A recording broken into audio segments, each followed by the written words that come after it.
All right, hello everyone. We're going to give it just about 30 seconds here for some more people to join. Hang tight and we'll kick things off shortly.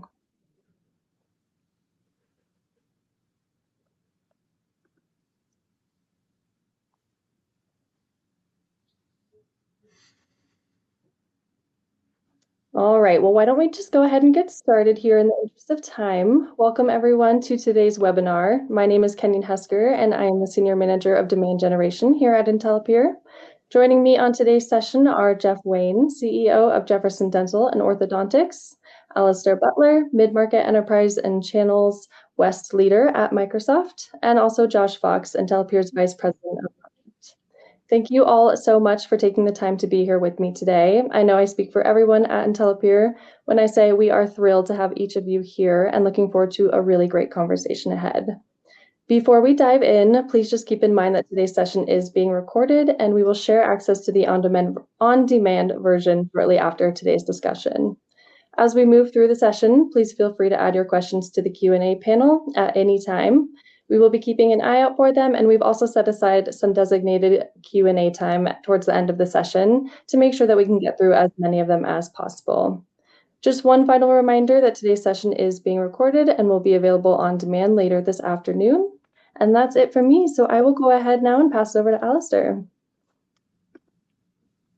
Thank you so much. So hello, everybody. My name's Alistair Butler here from Microsoft. Happy Friday, sitting here in Seattle. And look, I'm very excited to kick off today's conversation about one of the biggest shifts that we're seeing in healthcare. And that's this move towards trusting AI as a real-time analytics tool that truly can elevate patient engagement. Now, patients, of course, are expecting, seamless 24/7 experiences, and healthcare teams are being asked to deliver that with fewer resources. Now, across the industry, we're seeing organizations move past AI hype and focus on solutions that are responsible, measurable, and make a real difference right now. And I think that's why today's conversation is so meaningful. So with Microsoft, Jefferson Dental and Orthodontics, and IntelePeer, we're coming together to share what's actually working in the field. You'll actually hear us focus on reducing missed calls, improving access, and also actually supporting underserved communities. Jefferson Dental is a standout example of how agentic AI with patient experience at the center can be reasonably delivered and create impact. So as we get going here, please, Jeff, if you could introduce yourself, that would be great. Sure. Thanks, Alistair. Jeff Wayne. I'm the CEO of Jefferson Dental and Orthodontics. We are a Dallas, Texas-based dental support organization. We support about 60 locations across the state of Texas. We have a real access mission. We primarily serve underserved communities in Texas, particularly from a dental perspective.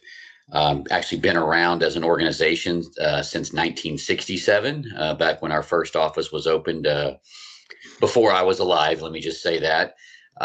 It really had a great mission here, a long history of serving underserved communities, heavy Hispanic orientation.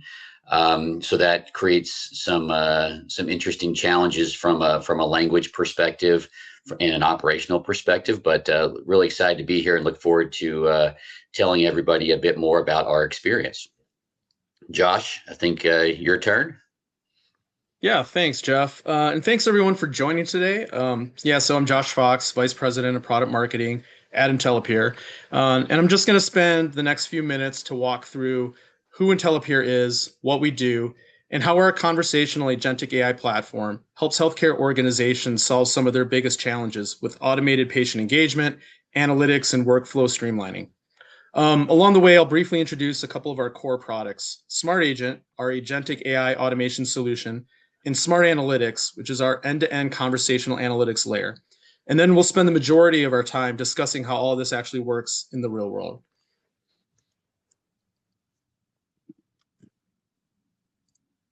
So IntelePeer is the trusted partner for agentic AI in healthcare and other regulated industries. We automate high-stakes workflows, everything from scheduling to collections to reminders and more. But what truly differentiates us is the analytics layer built into every interaction. We don't just automate, we give customers full visibility, compliance, and measurable outcomes. Essentially, we provide healthcare practices with digital staff that they can trust. Smart agents handle the work, and smart analytics proves the impact. It goes without saying that AI is moving incredibly fast, but enterprises will only scale what they can trust, and they only trust what they can measure. There are 3 reasons customers choose IntelePeer. Number 1 is trust. So our roots in carrier-grade voice and communications orchestration, it's a big reason why our agents excel in real time and at scale. Paired with enterprise-grade security and a compliance-first architecture, we are really built for regulated environments from day one. And number 2 is our innovation, right? So our agentic AI works inside of existing systems. There's no replatforming, no rip and replace. We meet our customers where they are today with deep integrations and real-time write-back capabilities into their existing PMS and EHR systems of record. And then finally, measurable outcomes. This is a theme you'll hear over and over again. Smart analytics makes AI fully auditable. It ties every conversation to KPIs and business outcomes. This means we're able to give our customers a solution they can trust, implement quickly, and justify easily with data.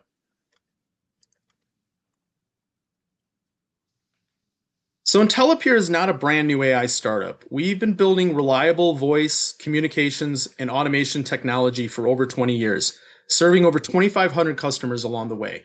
We now support more than 180 enterprise customers with our AI solutions across healthcare, financial services, utilities, insurance, and more. And across the base, we consistently deliver significant measurable ROI with reduced labor costs, increasing revenue, and improving the customer experience.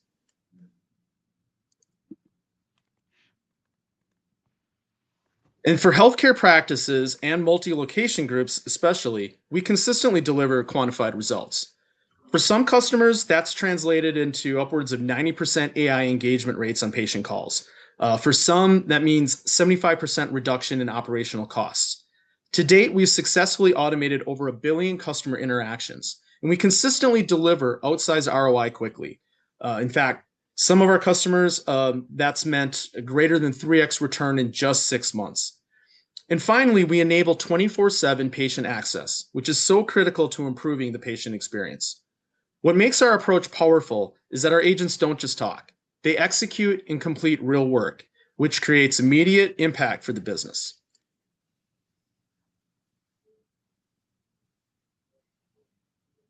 So our product strategy in healthcare, it's really simple, and it's entirely centered on our customer's customer, the patient, and automating every step of their journey.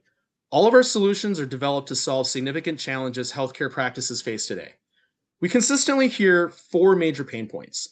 First and foremost, high unanswered call rates. 70% of patient interactions still happen by phone today. And 60% of callers, they'll hang up if they've been put on hold for more than a minute. For healthcare, the average unanswered call rate is 29% overall, with some specialties exceeding 35%. That directly translates into missed care and lost revenue. Second, double-digit no-show rates. 1 out of 5 patients don't show up for their appointment. That costs the US healthcare industry over $150 billion a year. And then there's aging accounts receivable. Americans collectively owe more than $220 billion in medical debt, with collection rates averaging less than 50%. Accounts that are delinquent by more than 90 days, they're oftentimes just written off entirely. But AI-assisted outbound outreach, it can actually drive 30% improvements in those collection rates, while also reducing the administrative burden by over 40%. And finally, there's this data fragmentation and lack of operational insight issue that so many face. It's frequently a top challenge for many of our customers initially. Many practices, they just simply have no visibility into why performance is slipping or which issues drive patient frustration, especially across different locations. Our automation and analytics platform solves these head on. So to address all of these challenges, we've built Smart Agent for Healthcare. It's a patient experience automation solution that gives practices digital staff capable of handling patient interactions 24/7. Our goal is simple: automate the front desk and back office workflows that drain time and resources so that your teams can focus on higher value work directly tied to patient care. The result is higher revenue, lower operating costs, and restored capacity for your staff. Our smart agents, they can act as an AI receptionist, ensuring no call goes unanswered. They manage the full appointment lifecycle with real-time scheduling integrations and can seamlessly escalate to human staff whenever needed. On the back end, our automated collections agents help recover aging balances, while smart analytics gives you full visibility into performance across every interaction. So from pre-visit to post-visit, we see a future where AI agents take on more of the routine but essential patient engagement tasks, from scheduling, reminders, answering frequently asked questions, all the follow-ups and outreach, all while giving overburdened front office and back office teams meaningful time back and improving patient access and utilization. And most importantly, this only works when AI can be trusted to operate inside real workflows with guardrails, compliance, and true write-back capability with EHR and PMS systems to complete tasks end-to-end with minimal or no human intervention. The impact is straightforward: no missed calls, fewer no-shows, more staff capacity, and a better overall patient experience. So now that you have a clearer sense of who IntelePeer is and what we're capable of delivering, we're going to go ahead and transition into just a free-flowing conversation between me and my fellow speakers about how Jefferson Dental and Orthodontics is putting all of this into practice. So before I dive in with you, Jeff, primarily, I do want to ask Alistair kind of like a macro setting question. It's very timely, I think, with all the news going on right now in the markets about the supposed SaaS apocalypse and the impact that AI is having on the world of software today. Your CEO, Satya Nadella, he's talked consistently about how AI agents are becoming the new runtime layer. And that's really collapsing traditional SaaS application boundaries. So as we make this shift in healthcare, how do you see the Azure marketplace and your broader partner ecosystem evolving from just selling these standalone apps to providing the composable tools and the data and even entire forms of digital workers based on agentic AI, so that customers who adopt them can drive measurable clinical and operational outcomes? Yeah, thanks, Josh. It feels like every week's a big week, doesn't it, at the moment, with just the changes in the industry. But I think, look, if you look as far back to November of 2022, where this whole AI space and world changed with Microsoft's partnership with OpenAI, at that time, Satya said every single application within the enterprise at some level is going to be changed, rewritten, replaced. And of course, 3 years on from that, we absolutely still believe that to be true. And look, whilst Microsoft, of course, we're very focused on our own first-party innovation, we've also been a company that has built a significant marketplace and then cloud technology platform that customers can leverage their own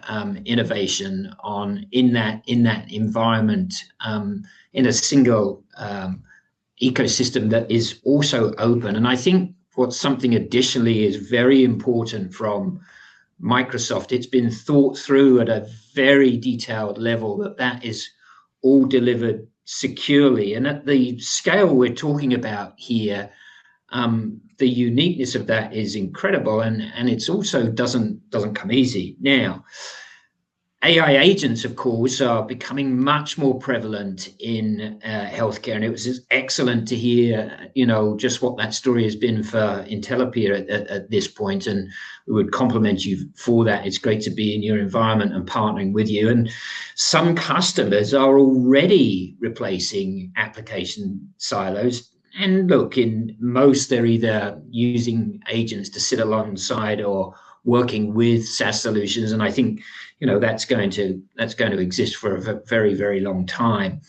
Our marketplace, well, look, we really want people to think about that as a one-stop shop where you can also go and grab proven agents to automate critical tasks like documentation and triage. And then further, and I go back to that architecture point I was making earlier, you have Azure AI Foundry, where as a customer, you could then access the language model that's of your choice. We're supporting over 1,000 different language models on those. And yes, some of those might be considered competitors to us, but we're trying to make the environment the best. And then, finally, you've got amazing offerings from companies like IntelePeer sitting in that marketplace. You bring that all together for partners and customers, and you've got an ability as a customer to turn their expertise into agent building blocks for the outcomes that you're moving towards. Jeff's going to share his own examples of that in the moment, but you bring that all together, a lot of complexity there, and you're getting better care and lower cost. No, that is very true, and resonates with exactly the vision and the strategy that we have, in the healthcare segment especially. So now I want to turn it over to you, Jeff, and then maybe before we get into some of the questions that I have in mind, you could tell us a little bit more about Jefferson Dental. I know you've done a little bit of that already, but I'm really interested in hearing more about the challenges that led you to working with IntelePeer and what the most acute operational challenges in particular were that you needed to solve. Sure. Well, first of all, I've been working in the healthcare world, the provider-based side of healthcare, on the business side for going on 20 years now. And during that entire time, the realities of our healthcare world are such that reimbursement is generally flat to declining.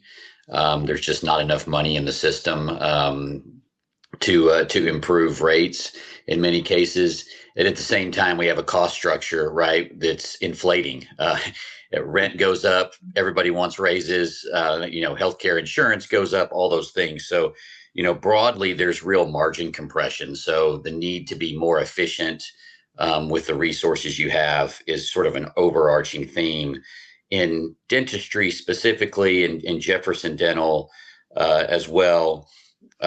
We really are challenged with a very high missed call rate, a lot of no-shows, in some cases 30 to 40% no-shows. We had, I'd say, a very expensive call center that we had built up over the years, that of course brings its own challenges if you're familiar with large call centers and sort of the personnel elements of that.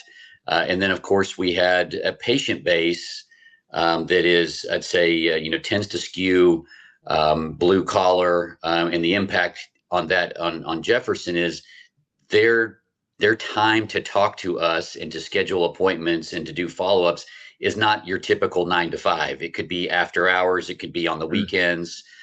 We also do a fair amount of urgent dental care. So, you break a tooth, you're in pain. Oh my goodness, I need to get in to see a dentist. And that doesn't necessarily happen during 9 to 5 hours.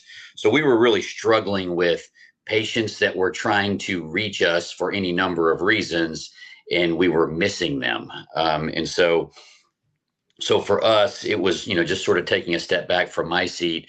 I looked at the numbers and was like, there's got to be a better way, right? And so that's ultimately what led us to find you guys and work with you. In what solutions did you adopt from IntelePeer in particular to overcome these challenges? Yes. So we start. So let me just preface this by saying, AI, everything AI, right? It's a little bit overwhelming. I am not a technological guru by any means, and every time I turn around, there's some new AI tool.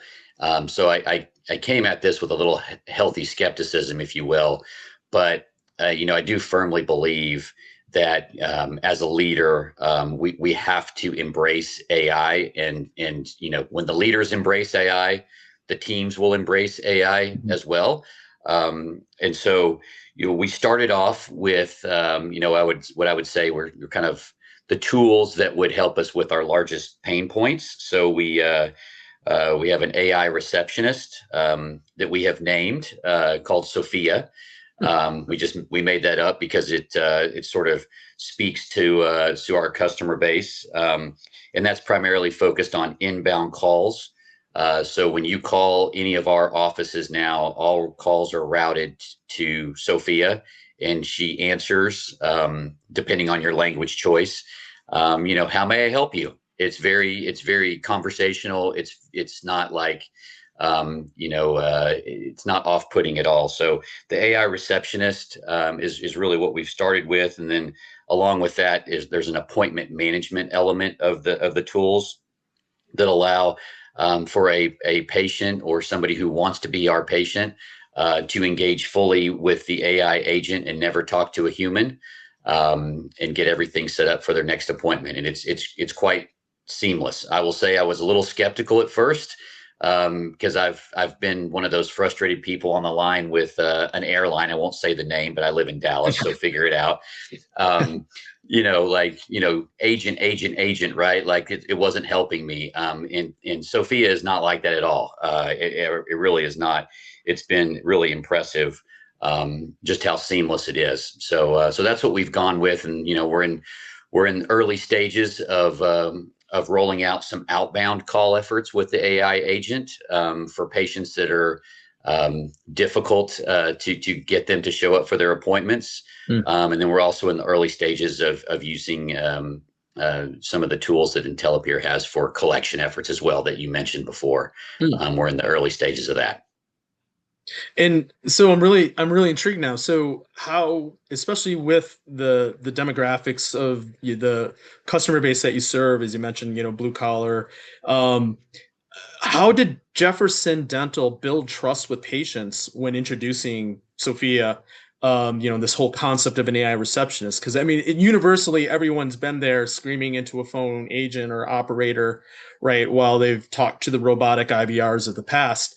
Maybe still the present in many cases, but especially like in underserved communities, how did you build trust with Sophia in order to overcome maybe some hesitancy upon the part of your customers? Yeah, so took a couple of different approaches there. One, of course, is making sure that Sophia, our AI agent, was just, like I mentioned before, very approachable, and just actually articulates, I'm an AI agent, but you can talk to me just like a person, right? And so you just say whatever you're thinking. And so really just sort of giving them permission to say, okay, yeah, we're not a live person, but a live person is available if you want, but give us a try.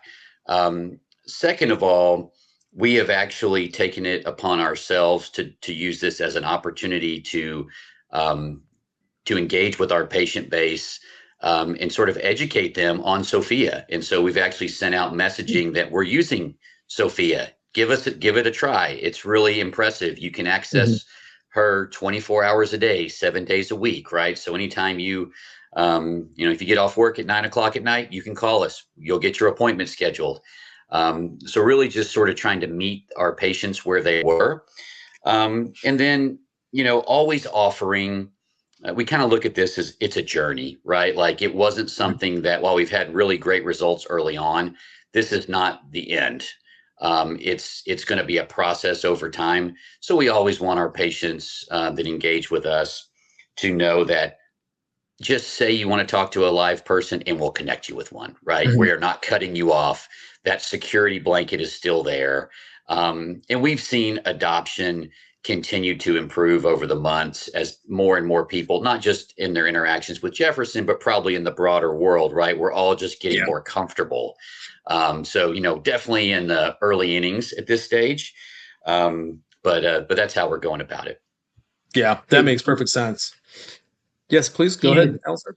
Josh, I think I would just, try and emphasize just great examples that's coming from Jeff there for the broader community, and common signatories I see with the thousands of customers that my team and I are responsible for is that notion that Jeff's sharing about owning it as a CEO and an executive team, that we're not really so much in the debate at this point, understanding that there is something real in this technology transition that can be leveraged. And even from a humility perspective of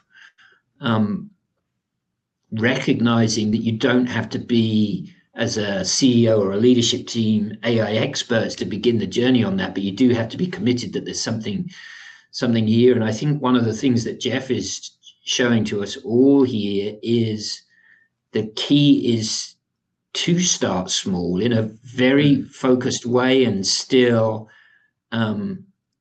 take real intention with the stakeholder group that you're using that with. So if that's with your customers in this instance, really build into that and be patient. And, over time, you'll start to see the benefits of that compound and accelerate, and then naturally open out into other areas, like any general purpose technology through history has done. And it's so many of our customers are nervous to begin, and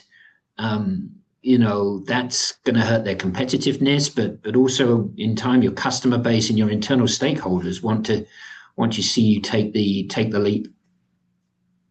Yeah, I totally agree. I think taking that first step is almost the hardest part for a lot of the customers and the prospects that we talk to. But I think the recognition about what's at stake in terms of, are you going to be a leader or are you going to be a laggard, right? When a technology is as transformative as this, and it becomes so table stakes eventually, like across just about everything, that waiting is probably one of the biggest risks you can take, right? And so I what you're saying definitely resonates with a lot of what we hear as well. It's, kind of start small, but aim big, right? And like, look for that trusted partner, like an IntelePeer, to help you along that journey, right? So, first find the initial use cases that can deliver immediate ROI. So you sort of get your sea legs under you and then build out from that success.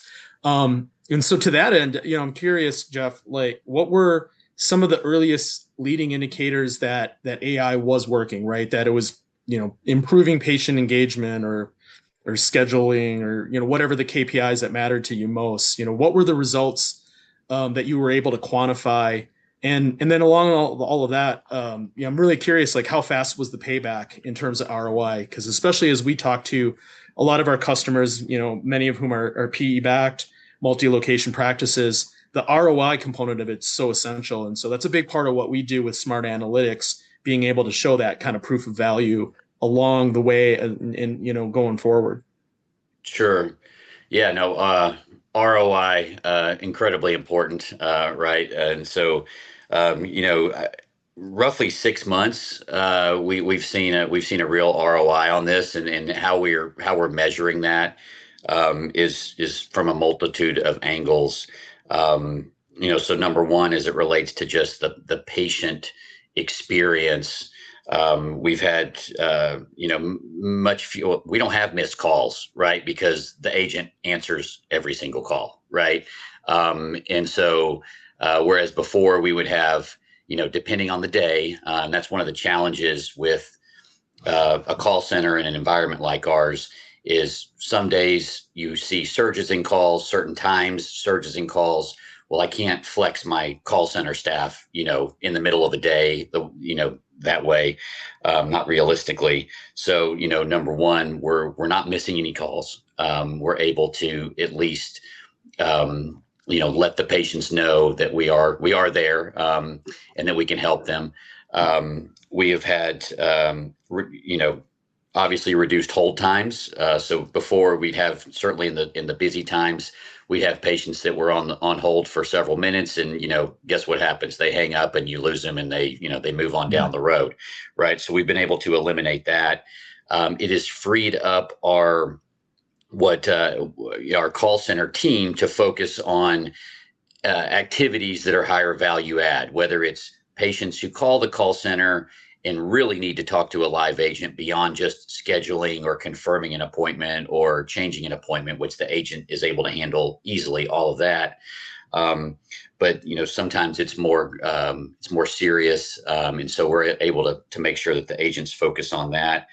And a reality of this too, and I mentioned sort of squeezed margins earlier on, right? Is we've reduced our live agents in our call center. And so we have, that's a hard cost, right, that goes away, in addition to just some of the revenue improvement that we've seen because we're not missing these calls.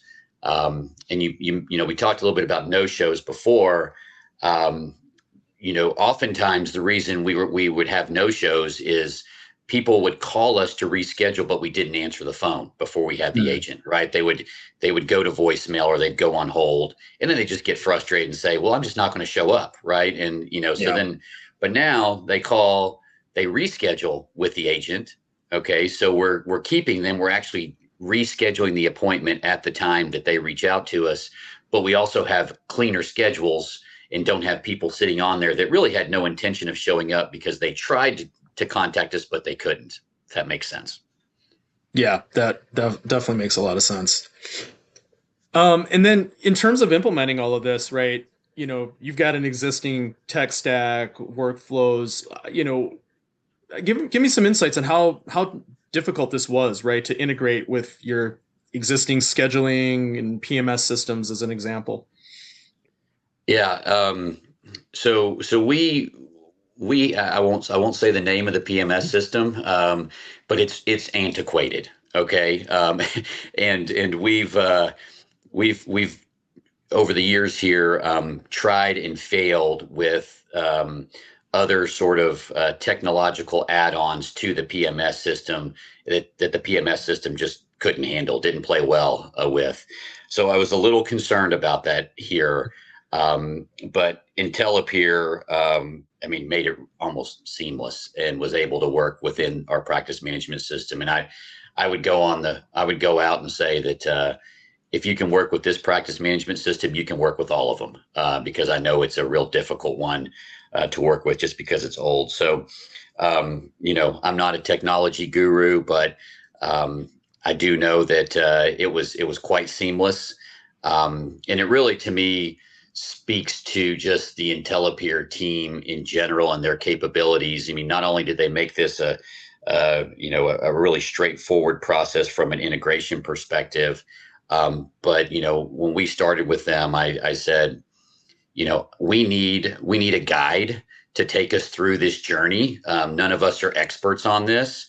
And so, they held our hands along the way. We did proactively. The IntelePeer team would come to us with ideas based on, okay, we're seeing, this type of voice. So we changed our voice several times to find the right sweet spot.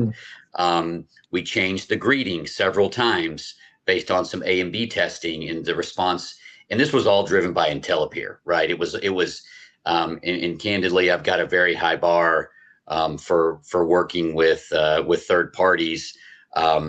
It's frustrating for me when, as a CEO, when a vendor's like, well, we don't know what else to do here, so sorry, it's just not going to work. That's never happened with IntelePeer. They've been incredibly patient in helping us to just sort of optimize. So it's been a continual improvement, I guess. So there's the original implementation, Josh, and then there's just a continual improvement that we're always working on together. Yeah, that's great to hear. I mean, it's definitely a journey, right? It's when you're implementing AI technologies, you start with a certain set of use cases, but you do need a strong change management process and partner who's able to work with you as you grow, and build out your capabilities, going forward into the future. So that makes a lot of sense to me. And so I'm curious, I know a lot of people listening in, they're probably either early in that journey or they haven't yet started, and they're probably, asking themselves the same question, which is, what workflows do you start with, right? So what would you recommend as the starting point for, the first automation to replicate, sort of that early success that you had? Maybe some thoughts on that for the audience would be appreciated. Yeah, sure. I think, we started, and I think this was, the right approach. It was kind of mentioned before, right? You start easy. Like, what's the biggest areas of pain that is relatively straightforward to solve? And for us, it was, the scheduling element of it. And that was, we knew we had a problem there. Building schedules, no-show rates, missed calls, all ties together. And it was material to our organization, right? There's a lot of other sort of nice to have areas that I'd love to deploy some tools like this, but it's just not going to move the needle.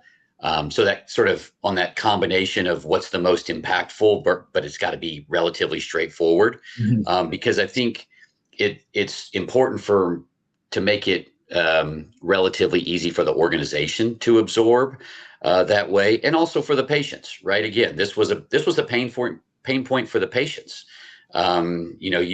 We would unfortunately read about it in our reviews, called and didn't get to talk to anybody, right? And honestly, we watch our reviews very closely. The negative reviews as it relates to engagement have diminished. And we really haven't had any negative reviews about, oh, they're just using AI agents now, I can't talk to a live person, right? That does not exist at this point. And if it doesn't exist at this point, I don't anticipate it will. So, I think you gotta start easy. And again, I mentioned this before, the leaders in the organization have to take this on as it's a journey, right? And we're gonna go through this slowly. The change management is really, really important. And I think it even goes so far. I mentioned we sort of did a marketing campaign to our patients to introduce them to Sophia. We did the same thing with our teams, because the last thing that we wanted was, somebody in the front office at one of our offices saying, "Oh yeah, don't call that number anymore. You're getting that, that stupid Sophia AI agent, right? That, it's not a real person, right?" We don't want them talking negatively about that. So we absolutely took it upon ourselves to make sure that the entire team, right, was understanding of what's going on and could embrace it.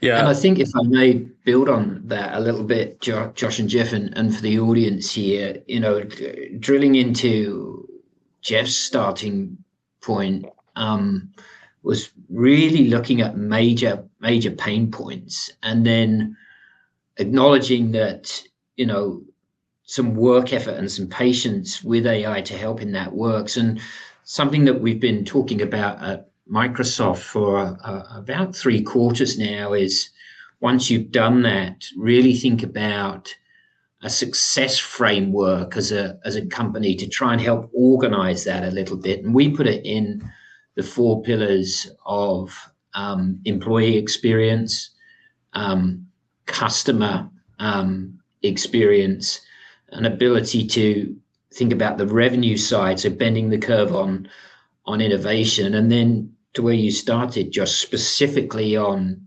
business processes, not necessarily visible to customers, but doing it that way. And with that success framework, we've seen customers with partners like IntelePeer do very well and actually start moving towards something. I've seen very few customers be successful where they've created completely new teams and they're trying to transform the whole company all at once and create new metrics and everything.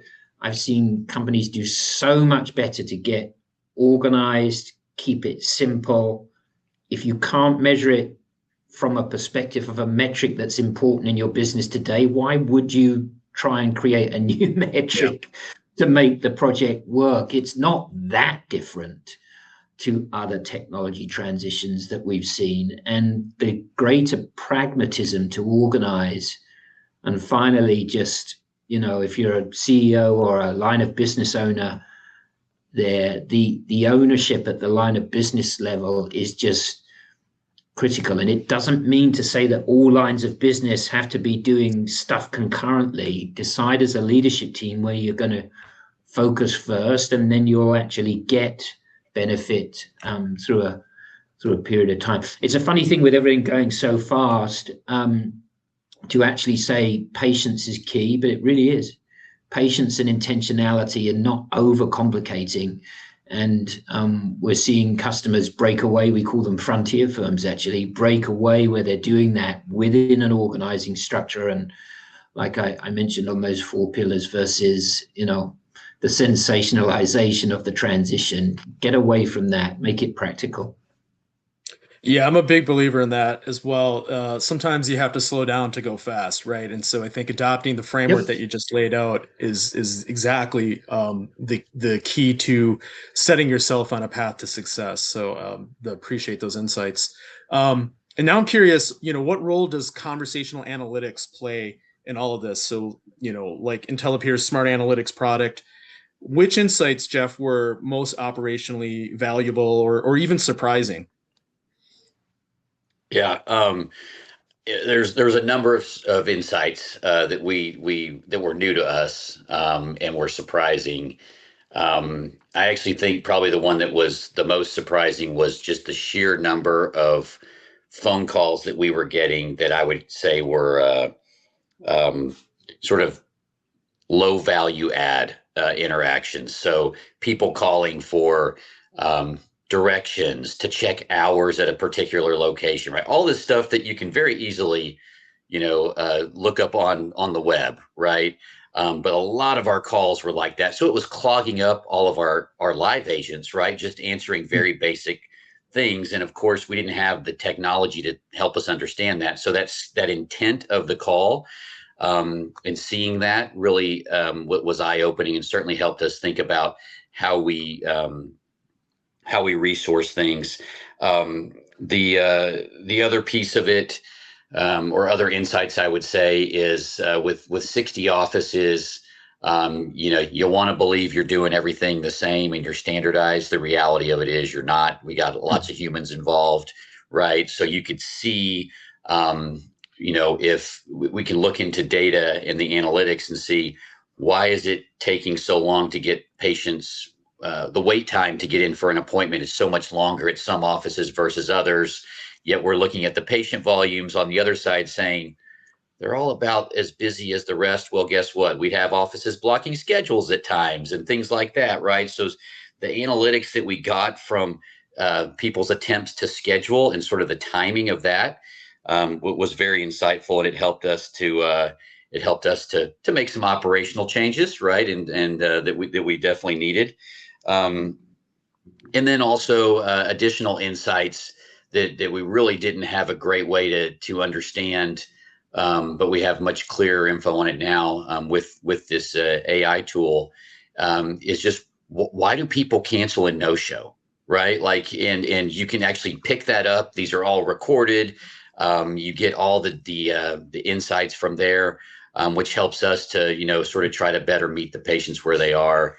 From an overall patient experience perspective. So again, insights that, really we struggled, didn't have any way to access before, but now we do.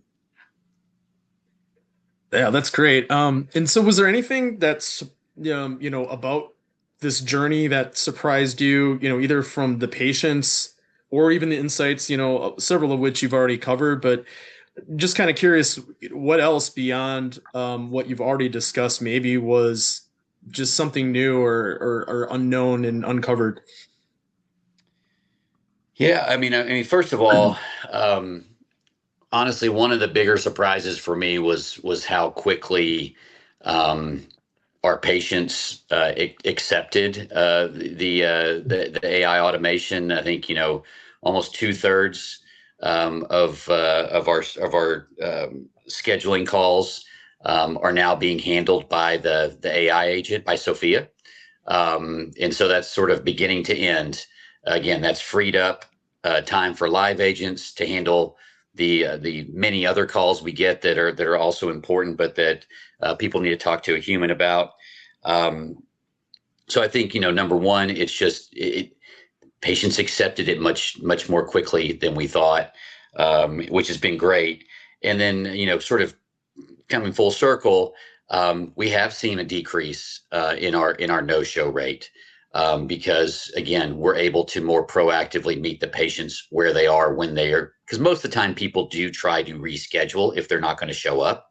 But again, before we just weren't able to talk to all of them and make sure. So we've seen a reduction in that, by it's about 5 total percentage points at this point, and that's not nothing. That's very meaningful to us across 60 locations. And I'd also add that, like I mentioned before too, our teams feel like they are freed up to focus on, higher value add type of engagements with patients, which is more fulfilling for the team, right? And that's soft, right? But it's, people want to find meaning in their work, and if they're not having to talk all the time about the hours of the clinic and things like that, right? And they're actually able to really talk to a patient when they need to, that need to talk to another human. I think it's better for them. And no exaggeration here, we have not had any voluntary turnover in our call center, not one.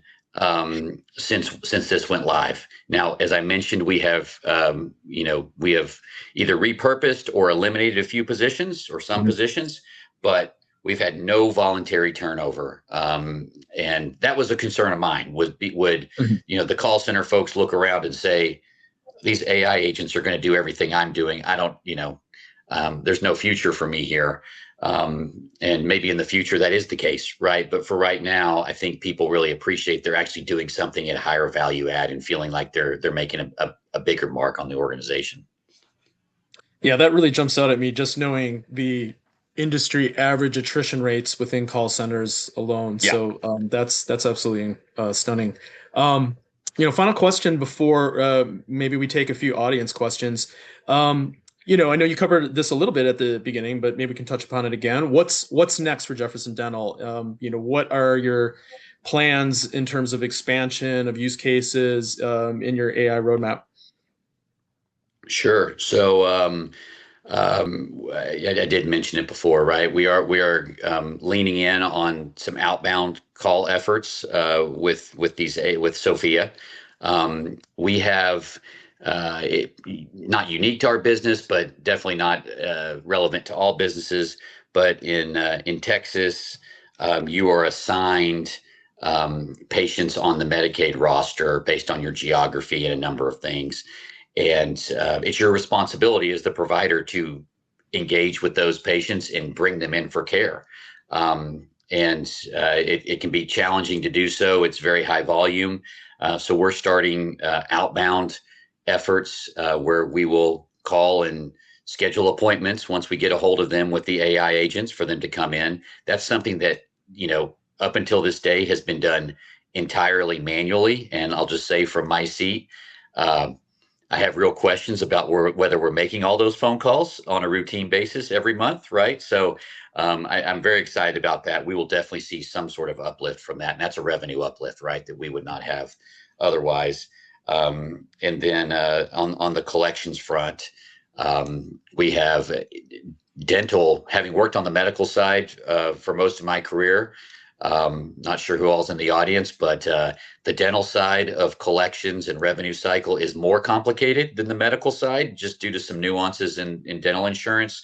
So we end up with a lot of patients that, do have outstanding balances, and they're not usually large balances. So they're not always worth us, sending a bunch of statements and all that stuff.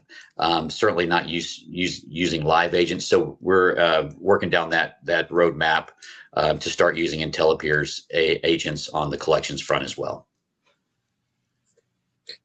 That's great. All right. So thank you guys so much. This was absolutely wonderful. As Josh mentioned, we're going to go ahead and open it up now to take some questions from the audience. So if you have any, please go ahead and insert them into the Q&A or chat panel. If any of your questions don't get answered just due to the limited time on this session, still throw them in there. We'll have a member of our team reach out to follow up with you personally in the next day or two. We'll make sure that you get those covered. So the first question that came in from the audience is, it seems like there are many different places you can start with automation. Where do you feel that AI has made the biggest impact for you as an organization? I said, or let's go ahead and start this with Alistair, and then I would think we would love to hear from Jeff as well. Yeah, thanks, Ken, and for the question. I think I'd probably lead off with three main areas. Employee productivity without question. There are so many workflows, functions that can be now confidently solved at at the right quality and from Microsoft, that's with Copilot, of course. We also have a free flavor of that Copilot chat that is enterprise secure. And there are just thousands of use cases now or examples where confidently and identify different job roles, productivity benefits of 20% and higher. I think secondarily as well, in the developer community, just how much traditional and rather lower capability type work can actually be coded in the development sense. Achievements of 40% in excess of developer time is being saved with that. If you think about Microsoft as a business and its size of revenue stream, and for the most part we sell software, this is already public. 40% of our code base now is being automated. That's colossal when you think of the size and scale. And then I think the third, and we've talked a lot about this today, is just in that customer experience and customer engagement. All of those three are just great places to start in your company, and with IntelePeer and other resources or partners or even online, you're going to find those very simply. But great question. Thank you. And for you, Jeff? Sure. I mean, I think I may have sort of touched on this already, right? But just to kind of rehash it, we were very much focused on, where are our pain points? Where are the dollars, right? Whether it's costs that, just really aren't going to be sustainable in the long run, or revenue opportunities that are material. And so, sort of bringing those all together. I think every organization is going to be a little bit different, but also, wanted to make sure that this was not just going to entirely disrupt our organization. And I will say this: I certainly won't name names, but I have endeavored with a few other partners with some AI tools, not overlapping with IntelePeer, and frankly, they haven't always panned out the way we expected. And a lot of them are new organizations, right? They don't have a long track record. So for me, what gave me a lot of comfort was working with an organization like IntelePeer that had been around for decades, right? And was proven. And so I think that's really an important, critical thing to think about as well, right? As your partner's experience, they know what's going on, and they've got the financial wherewithal to be around, right, for the next couple of years and decades. And so for me, it was kind of all those things. Wonderful. All right, moving right along into our next question. When bringing AI into your patient communication, what type of guardrails were essential before going live, and how did you build that necessary trust? Maybe we'll start this time with Jeff. Sure. I can't speak to the technology behind it, but obviously, we have to make sure that we can identify the individual we're talking to, and make sure that, when somebody calls and says, my name is so-and-so, we need to verify that that's actually who it is, right? There's technology built in that's linked to the phone numbers of the individuals and date of births that we use to confirm. There's incredibly strong security to make sure that if there is ever a question about who the agent is speaking to, it just automatically goes over to a live agent, right? And so that's the extent that I know we have. Josh may be able to speak more specifically to what they have done from a technology perspective, but I would just say we're very, very concerned about that, and make sure that no issues at this point. That's a great segue. Josh, I'll hand that one over to you to talk a little bit more about the guardrails behind the technology. Yeah, certainly. When it comes to compliance and governance, of which things like guardrails are certainly a component. as I mentioned up front, we've been doing this for a long time as a regulated telco effectively in the early days, and we've carried that into, as part of our DNA forward, right? So when it comes to guardrails, we really do this in multiple layers. When it comes to overall compliance and security, HIPAA is at the center of everything we do within healthcare, of course. And then coupled with that, it's an endless list of certifications for things like high trust, SOC 2 compliance, endless number of ISO standards that we comply with as well. Within the voice layer itself, being able to de-identify PII information is very, sensitive personal information is paramount.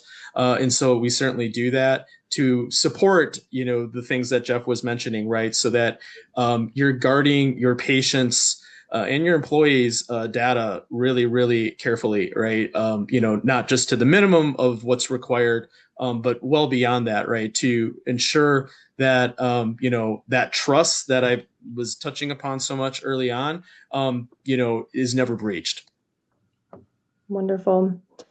All right, and we'll close out with one more question here. I think, Josh, if you don't mind kicking this one off, what does it look like for an organizations that call volumes or scheduling patterns are very different from what we've seen today with Jefferson Dentals?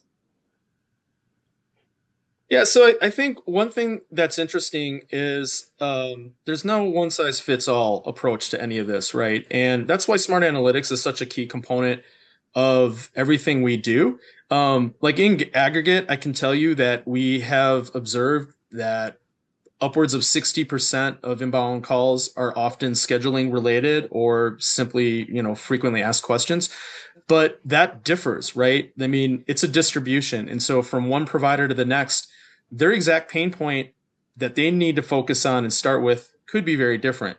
And so that's why it's so fundamental to have this analytics and data capability, not just as an add-on, but essentially integrated, right? We are able to capture these interactions, whether it's an AI agent or a live call. We do this across the entire lifetime of the customer interaction, across handoffs back and forth between AI agents and live agents. So from one segment to the next, and that data, and the traces across that journey of an interaction are really, really critical for being able to discern, what you might do differently from one customer to the next, where you start with which use case, how you might tune it, and how you ensure that the agents that you're deploying are really delivering the most bang for the buck.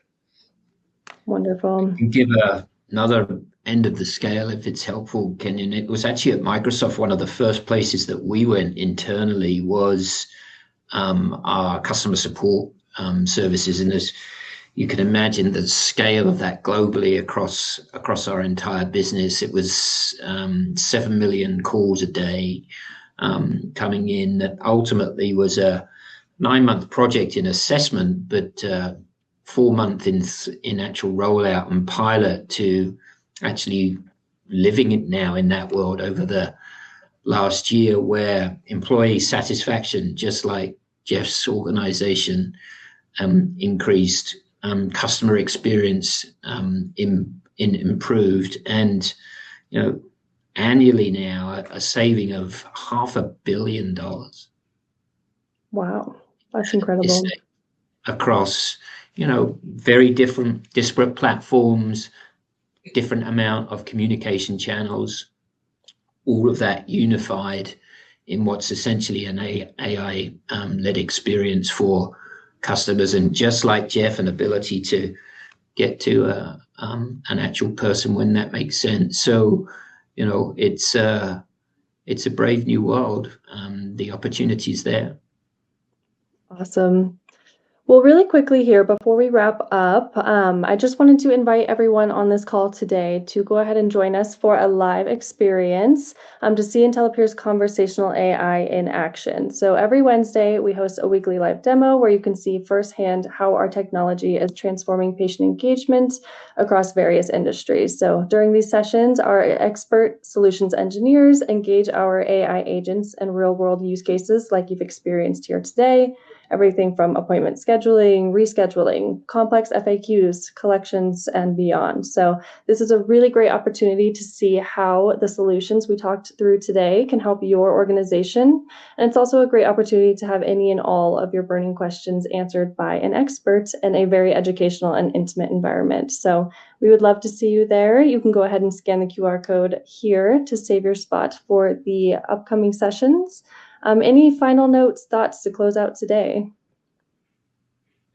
Just really want to thank our speakers. Jeff, Alistair, really appreciate your time and the insights. It was a wonderful discussion. And likewise to everyone who attended this webinar, we appreciate your time as well. As we mentioned, any questions that we didn't get to, we're more than happy to follow up with directly, as well as any that you may think of after this webinar. Feel free to reach out to us, and we would love to start that dialogue with you. So thank you everyone for your attendance, and enjoy the rest of your day and weekend. Bye-bye, everybody. Thank you. Thank you. Bye.